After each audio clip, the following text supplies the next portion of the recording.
ஸ்டூடெண்ட்டோ third year ஸ்டூடெண்ட்டோ நீங்கள் எப்போவுமே ரெடியாக இருக்கு உங்களோட பேப்பரில் முக்கியமாக இருக்கக்கூடிய ப்ராஜெக்ட் அதுக்கு அந்த ப்ராசஸ் எப்படி பண்ணணும், எப்படிலாம் எடுக்கணும், அதுக்கு ஒரு ஐடியாவை தான் உங்களுக்கு நான் இப்போ சொல்ல போகிறேன்.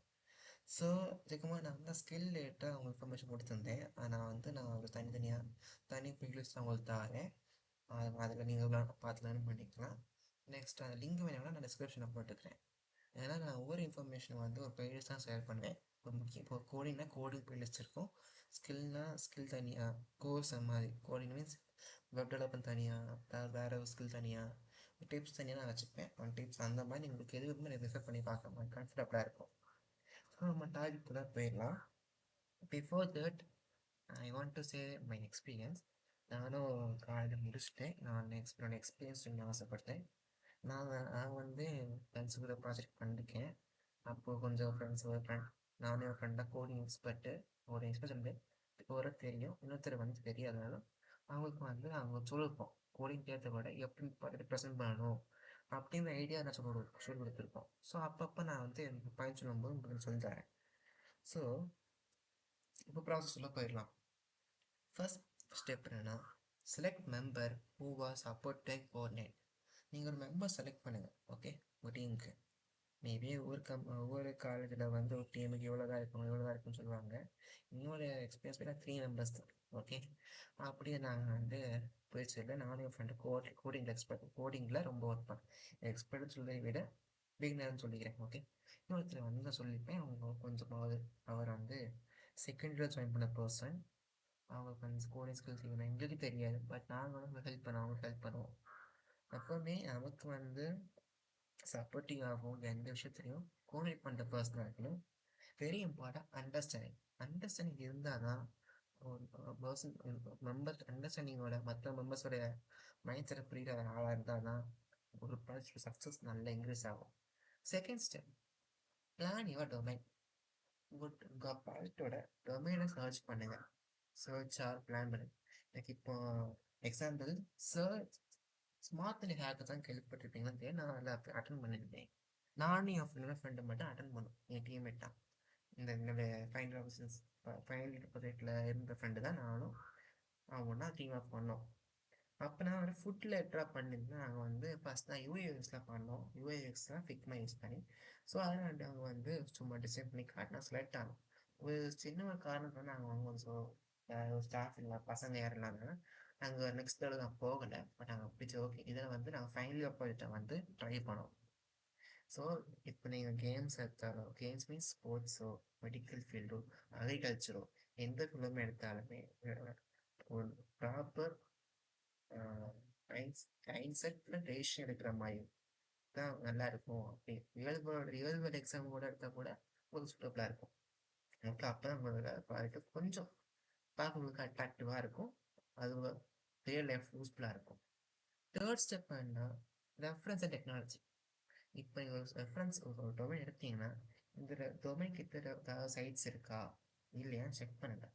செக் பண்ணிட்டோம், அவங்க என்ன போட்டிருக்காங்க, நம்ம என்ன போடணும் டிசைட் பண்ணணும். Very important. அதான் இந்த டெக்னாலஜி யூஸ் பண்ணிக்காங்க, நம்ம டெக்னாலஜி யூஸ் பண்ணுவோம், இல்லை வேறு டெக்னாலஜி யூஸ் பண்ணுவோம். இந்த மேட்ச் நான் பழைய வீடியோஸ் பார்த்தீங்கன்னா மேர்ன் ஸ்டாக் சொல்லியிருப்பேன். மேர்ன் ஸ்டாக், HTML ஜாவாஸ்கிரிப்ட் அந்த மாதிரி நெக்ஸ்ட் ஜேஎஸ் கூட இருக்குது. அந்த மாதிரி ஒரு டெக்னாலஜி செலக்ட் பண்ணி பண்ணுற மாதிரி இருக்கும். நெக்ஸ்ட் ஃபோர்த் ஸ்டெப் என்ன, take decision of parts, ideas also எங்களோட. இப்போது பிளான் பண்ணிட்டீங்க, ரெஃபரன்ஸ் எடுத்துட்டீங்க, என்ன பண்ணால் டெசிஷன் இப்போ 3 பேரும். இப்போ நான் எங்கள் 3 பேர்னா நான் டிஃப்ரெண்ட்டுன்னு எடுக்கிறேன். ஒரு பேக்கிங் எடுக்கிறேன், இன்னொருத்தர் வந்து கோடிங் தெரியாத இருக்கலாம். நீங்கள் வந்து நான் சொல்லுவோம், இந்த மாதிரி இது ரெஃபரன்ஸையும் கோடிங் மட்டும் பாருங்கள். ஐ மீன் அது புக்ஸ் இருக்கா, அதில் ரெஃபரன்ஸ் புக்கோ, அது எக்ஸிஸ்டிங் அது வெப்சைட் இருக்கா, அந்த மாதிரி அதே போல் 3 பேருக்கும் ஐடியாஸ் இருக்கா, ஐடியா ஷேர் பண்ணணும் அப்படின்னு சொல்லிட்டு நாங்கள் சொல்லுவோம். அதே போல் ஒருத்தர் ஐடியா வந்து ஒருத்தர் பிடிக்காமலா தெரியாத மாதிரி அந்த அண்டர்ஸ்டாண்டிங்கே வேண்டாம். அப்போ என்ன பண்ணணும்னா 3 பேர் ஐடியா எழுதி வைங்க. எதுவும் அப்போ ஒருத்தர் ஐடியா ஃபெயில்னா இன்னொருத்தர் ஐடியா யூஸ் பண்ணலாம். அதுவும் ஃபெயில்னா இன்னொருத்தர் ஐடியா வந்து யூஸ் பண்ணலாம். அப்படி மாறி அந்த ஐடியாஸ் வந்து யூஸ் ஆகும். ஐடியாஸ் வந்து வேஸ்ட் ஆகாது, யூஸ் ஆகும். இப்போ ஃபியூச்சர் யூஸ் ஆகும், வேஸ்ட்னு சொல்ல வரல. Step 5, Ask idea to idea and process to seniors and staff.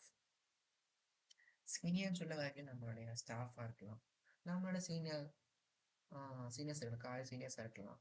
அந்த மாதிரி இருப்பாங்க. இப்போ ஆஃபீஸில் பார்த்தீங்கன்னா ஒரு சீனியர் டெவலப்பர்ஸ் இருக்கலாம், அதாவது டெக்னிக்கல் இருக்கலாம். அவங்ககிட்ட நான் ஐடியா கேட்கலாம். நான் ஆஃபீஸோட பிரகாரமே சொல்லுவேன். ஆனால் காலேஜ் பிரகாரம் என்னன்னா உங்கள் சீனியர்ஸோ உங்கள் ஸ்டாஃப்ட கேளுங்க.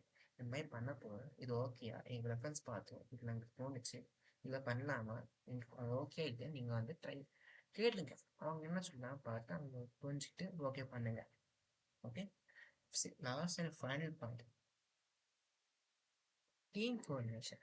எப்பவுமே டீம் கோஆர்டினேஷன் இருந்தானா நம்ம ப்ராஜெக்ட் இம்ப்ரூவ் ஆகும். ஓகே, இது வெரி வெரி இம்பார்ட்டன்ட். இல்லாமல் நம்மளால ஒரு சக்ஸஸ்ஃபுல் ஆக முடியாது, அது வந்து கஷ்டம். ஸோ நான் என்ன சொல்ல வரேன்னா, டீம் கோஆர்டினேஷன் ஒருத்தர் அண்டர்ஸ்டாண்டிங் ஆகும், சப்போர்ட்டிவாக கோஆர்டினேட் வந்தால் மட்டும் சக்ஸஸ்ஃபுல் ஆகும். இன்னொரு பாயிண்ட் நான் முக்கியமாக ஆட் பண்ண மாட்டேன், அது என்னன்னா ஆக்சுவலி இம்ப்ளிமெண்டேஷன். ஆஃப்டர் உங்கள் ப்ராஜெக்ட் முடிச்ச பிறகு இன்கேஸ் நாங்கள் வந்து ஃபர்தராக வந்து இந்த மாதிரி நெக்ஸ்ட் டெவலப் பண்ணணும்னு ஆசைப்பட்டீங்கன்னா, டெவலப் பண்ணணும் இருக்கும்போது உங்களுக்கு இருக்கணும் இது பண்ண எப்படி இருக்கும் அப்படின்னு உங்கள் டீம் மெம்பர்கிட்ட கேளுங்க. என் டீம் மெம்பர்கிட்ட கேளுங்க, இந்த மாதிரி இம்ப்ளிமெண்ட் பண்ண போகலாம் இருக்கேன்.